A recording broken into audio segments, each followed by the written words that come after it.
नमस्कार। कैसे हैं आप सब? हर कोई ये चाहता है कि उसे एक सस्ता और सुलभ न्याय मिल सके। सस्ता और सुलभ न्याय का मतलब है उसे जल्दी से जल्दी न्याय मिल सके, उसको कानून की ओर से पूरी सहायता मिले। लेकिन हमारी सुप्रीम कोर्ट से लेके लोअर कोर्ट्स तक मामलों की इतनी पेंडेंसी है, इतना बर्डन है कि जल्दी न्याय मिलना बिल्कुल ही असंभव है। क्योंकि मामले ही इतने हैं, इनमें कोर्ट की भी कोई गलती नहीं है। क्योंकि मामले ही इतने बढ़ते जा रहे हैं, अपराध इतना बढ़ते जा रहा है कि पहले के ही नहीं निपट रहे हैं, तो नए मामलों का तो कुछ नहीं हम कह सकते। इसलिए हमारी सरकार द्वारा एक कदम उठाया गया जिसको कहा गया लोक अदालत। लोक अदालत के द्वारा ये पूरी कोशिश की गई कि हमारी जनता को सस्ता और सुलभ न्याय मिल सके और उन्हें जल्दी न्याय मिल सके।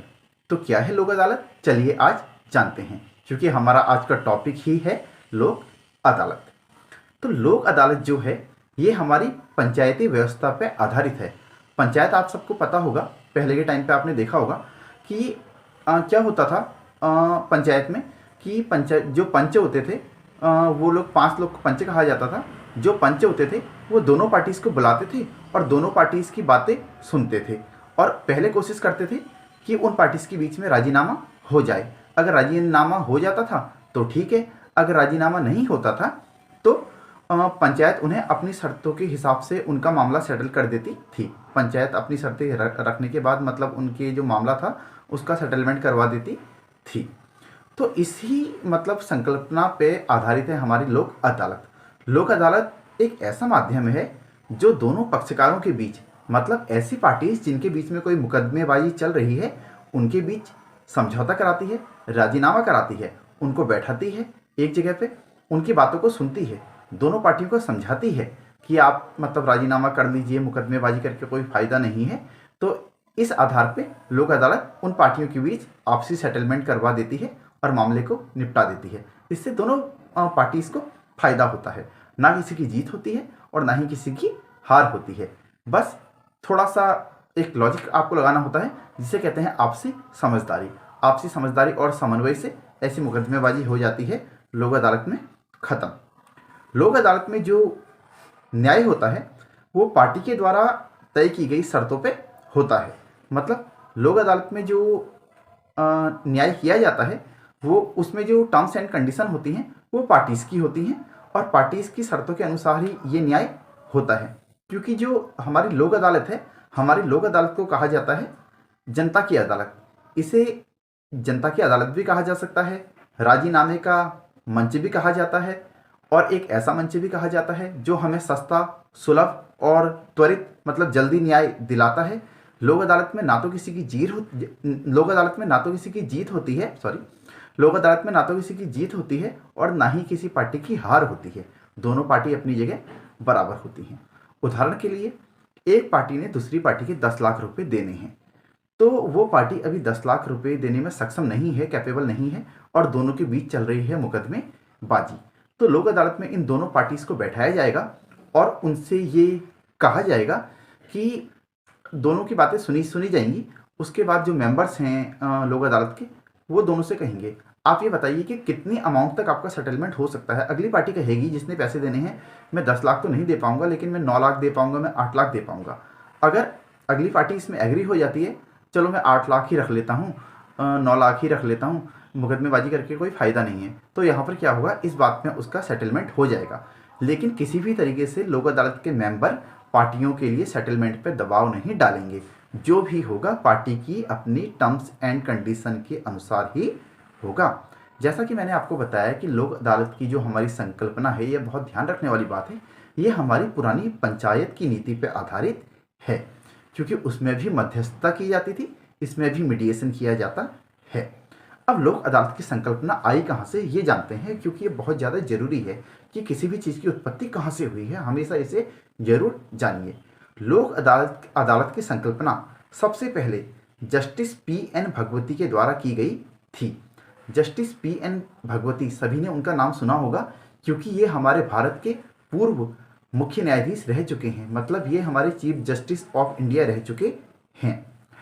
1982 में सबसे पहली लोक अदालत गुजरात में आयोजित की गई थी। मतलब पहली लोक अदालत लगी थी गुजरात में। इसके बाद सरकार ने 1987 में विधिक सेवा प्राधिकरण अधिनियम पारित किया गया। 1987 में सरकार के द्वारा विधिक सेवा प्राधिकरण अधिनियम पारित किया। इस अधिनियम को 9 नवंबर 1995 को पारित किया गया। मतलब ये जो अधिनियम है ये इन्फोर्स में कब आया, लागू कब हुआ? 9 नवंबर 1995 को ये लागू हुआ। मतलब 1995 में 9 नवंबर को ये लागू हुआ। और लोक अदालत दो टाइप की होती हैं, एक तो होती है परमानेंट, एक होती है अस्थाई, नॉन परमानेंट। मतलब एक होती है स्थायी लोक अदालत, एक होती है अस्थाई लोक अदालत। तो जो परमानेंट लोक अदालत हैं ये कब से आई? सन 2002 में हमारी सरकार के द्वारा कुछ लोक अदालतों को परमानेंट कर दिया गया। मतलब उनमें हमेशा इस तरीके के मुकदमे निपटाए जाएंगे। उन लोक अदालतों को लगने के लिए कोई स्पेसिफिक डे नहीं माना जाएगा। हमारी लोक अदालत कब कब लगती हैं और किस किस स्तर पर लगती हैं? हमारी लोक अदालत तहसील स्तर पर लगती हैं, जिला स्तर पर लगती हैं, राज्य स्तर पर लगती हैं और राष्ट्रीय स्तर पर लगती हैं। मतलब नेशनल लेवल पर भी जो हमारी लोक अदालत हैं उनका जो आयोजन है वो किया जाता है। ये मैंने आपको बता ही दिया है कि परमानेंट एंड टेम्परेरी दोनों प्रकार की होती हैं नॉन परमानेंट लोक अदालतें। लोक अदालत का निर्माण कौन सी बॉडी करती है? लोक अदालत का निर्माण करती है नालसा। इसका निर्माण नालसा के द्वारा किया जाता है। नालसा को कहा जाता है राष्ट्रीय विधिक सेवा प्राधिकरण। तो नालसा लोक अदालत की फाउंडिंग करती है। लोक अदालत में मामलों को निपटाने के लिए जो मेंबर बैठते हैं उनको जजेस नहीं कहा जाता, क्योंकि वो जजेस नहीं होते हैं। हालांकि वो मतलब वैसे तो जज होते हैं, लेकिन जब वो लोक अदालत के मंच पे बैठते हैं तब उन्हें जज नहीं कहा जाता, तब उन्हें कहा जाता है लोक अदालत के मेंबर। उस टाइम पे वो लोक अदालत के मेंबर होते हैं। अब ये मेंबर कौन कौन हो सकते हैं? ये मेंबर हो सकते हैं किसी भी कोर्ट के कोई प्रेजेंट टाइम के जज या फिर कोई रिटायर्ड जज। इसके अलावा इसमें 2 मेंबर और होंगे। उसमें से एक कोई एडवोकेट होंगे और दूसरा कोई सोशल वर्कर मतलब सामाजिक कार्यकर्ता होंगे जो लोक अदालत में ऐसे मामलों को सुलझाएंगे। अब लोक अदालत में कौन से मामले आते हैं? लोक अदालत में ऐसे मामले आते हैं जो पार्टीज के बीच होते हैं। मतलब जिनका सेटलमेंट पार्टीज के द्वारा किया जा सकता है, ना कि कोर्ट के द्वारा। मतलब ऐसे मामले होंगे जिनमें पार्टीज की टर्म्स एंड कंडीशन के आधार पे मामलों का सेटलमेंट हो सकता है।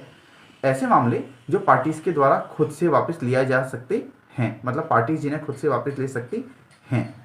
और लोक अदालत में ऐसे मामले भी वापस लिए जा सकते हैं जो दंड प्रक्रिया संहिता यानी कि सीआरपीसी की धारा 320 के अंतर्गत जिनमें राजीनामा हो सकता है। यहाँ पे राजीनामा का मतलब है ऐसे मामले जो धारा 320 के अंतर्गत सामनी मतलब कंपाउंडेबल नेचर के बताए गए हैं, जिनमें केवल हाईकोर्ट जाने की जरूरत नहीं है, नीचे से ही लोअर कोर्ट वगैरह से कंपाउंडिंग हो सकती है।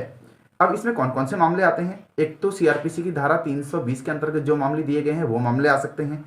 चेक के मामले आ सकते हैं, बिजली के मामले, पानी के मामले, फैमिली मैटर्स, जमीन के विवाद, कोई ट्रिब्यूनल के मैटर, इलेक्ट्रिसिटी के मामले, वाटर बिल वगैरह के मामले, ऐसा कोई भी और कोई भी सिविल नेचर का मामला, मतलब ऐसा मामला जो पार्टीज की टर्म्स एंड कंडीशन के आधार पे वापस लिया जा सकता है।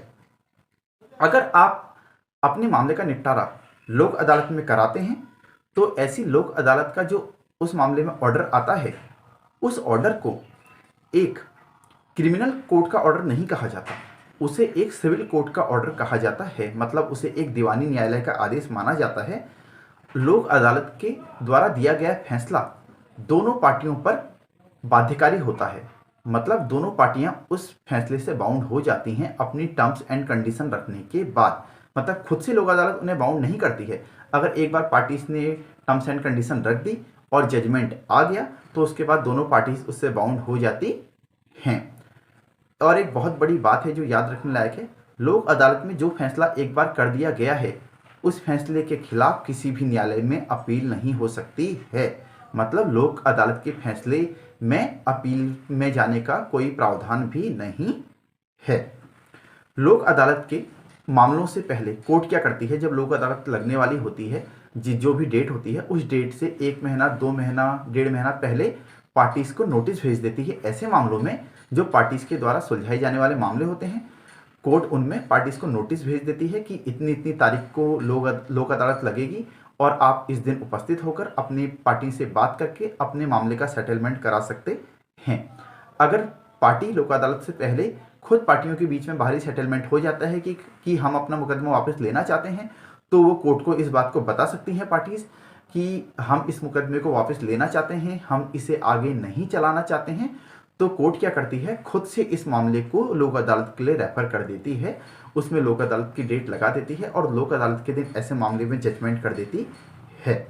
और कोर्ट को खुद से जिन मामलों में लगता है कि उनमें कंपाउंडेबल हो, वो कंपाउंडेबल मामले हैं, उन्हें वापस लिया जा सकता है, तो अपनी ओर से भी कोर्ट पार्टीज को एक बार इन्फॉर्मेशन दे देती है कि मुकदमेबाजी चला के कोई फ़ायदा नहीं है। अगर आपके बीच में राजीनामा हो सकता है, ऐसी मतलब आधार हैं, ग्राउंड हैं, आपकी आपसी म्यूचुअल अंडरस्टैंडिंग है, आपकी बात हो जाती है कि आप मुकदमे को वापस ले सकें, तो आप इस मुकदमे को वापस ले सकते हैं। इतनी इतनी तारीख को लोक अदालत है, आप इस दिन आएँ और मुकदमे को वापस ले लें।